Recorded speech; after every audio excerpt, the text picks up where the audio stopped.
Jamais sans la grâce, une dévotion matinale qui vous connecte à la pensée de Dieu et vous donne la provision du ciel au quotidien. Bonjour chers amis, chers internautes, bienvenue dans votre dévotion matinale Jamais sans la grâce. Une nouvelle journée, une nouvelle provision. Seigneur, je te dis merci encore pour cette journée que tu as remplie de ta présence, que tu as remplie de ta provision.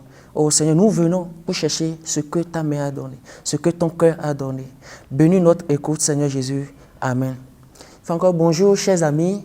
Et nous revenons avec notre verset de base, alors que ce verset a été l'objet d'une conférence au Togo où le thème c'est « Prends courage ». Et Dieu nous a fait la grâce aussi de participer et cela nous a fait beaucoup du bien. Et c'est la raison pour laquelle ce matin je partage ces pensées avec vous. Et je vais vous rappeler notre verset de base dans Jean 16, le verset 33, que je lis pour vous. Il dit, « Je vous ai dit ces choses afin que vous ayez la paix en moi. Vous aurez des tribulations dans le monde, mais prenez courage, j'ai vaincu le monde. » Amen. Oh, Dieu parle à quelqu'un ce matin. Je parle à quelqu'un ce matin. Dieu lance un appel à quelqu'un ce matin. Il dit, « Je dis ces choses afin que tu aies la paix en moi. » Vous savez, la Bible dit que notre Dieu est un Dieu de paix. Amen. Et parce qu'il est un Dieu de paix, Dieu ne peut pas nous communiquer autre chose que sa nature. Et il dit, je vous dis ça pour que vous ayez la paix en moi.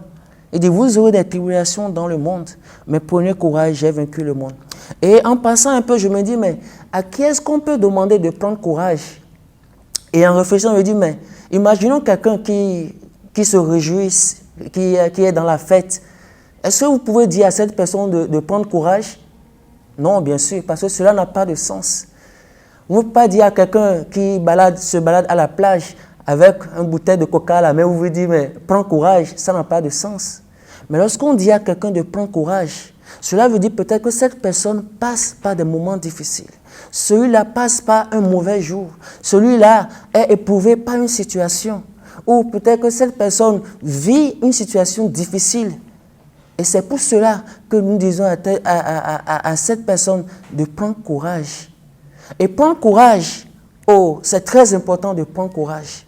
Et quand même, pourquoi est-ce que je vais prendre courage? Oh, justement, parce que nous sommes dans les épreuves. Nous passons par des moments difficiles. Nous avons des moments d'opposition entre les relations. Nous avons besoin de prendre courage et d'aller de l'avant.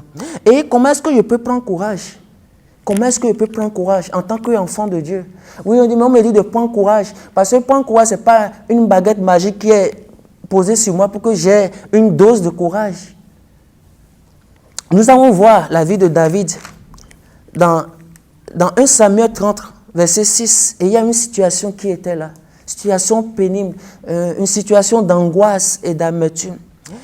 Et alors que David, avec ses hommes, était parti à la guerre, avant qu'ils ne reviennent, il y a le peuple amalécite qui était venu dans le peuple et a pris les femmes, les enfants et leurs biens.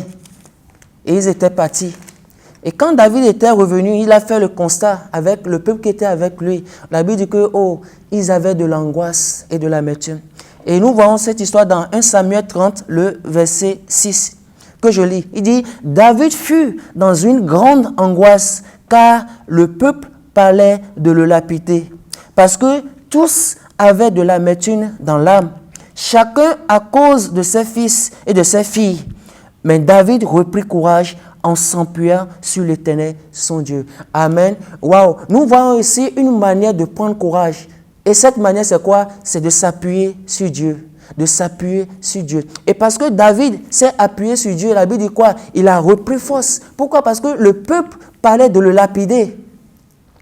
Le peuple parlait de le lapider. C'est une situation difficile pour David. Mais il s'est appuyé sur Dieu. Il s'est appuyé sur son Dieu. Et lorsqu'on dit que quelqu'un s'appuie sur quelqu'un, ça veut dire quoi? C'est de laisser son poids sur une autre personne. C'est de se laisser porter par une autre personne. Et c'est ce que David a fait. Et parce que David s'est appuyé sur Dieu, au verset 8, au verset 6, il dit que David a consulté Dieu. Il dit au sacrificateur Abiathar, fils d'Amélec, apporte donc l'éphod Abiathar apporta l'effort à David. Verset 8. Et David consulta l'Éternel en disant, poursuivez cette troupe, l'atteindrai-je? L'Éternel lui répondit, poursuis, car tu atteindras et tu délivreras. Alléluia. C'est ça, lorsque nous consultons Dieu, voilà ce que ça donne. Lorsque nous prenons courage, voilà ce que... Parce que Dieu ne peut pas permettre les problèmes sans des solutions. Lorsque Dieu permet qu'il y ait des problèmes, lorsque Dieu permet qu'il y ait des moments difficiles, oh, sachons et soyons rassurés que Dieu a une solution. Amen. Dieu a une solution. La finalité, ce n'est pas ce que je vis, mais la finalité, c'est la solution que Dieu va apporter. Et c'est ça qui fait cette différence. Dans cette journée, ce qui fera la différence, c'est de savoir que dans ce que je vis, Dieu a une solution. Et ainsi, je prends courage ainsi. Chers amis, soyez bénis. Si vous avez aimé cette émission, parlez-en à vos amis.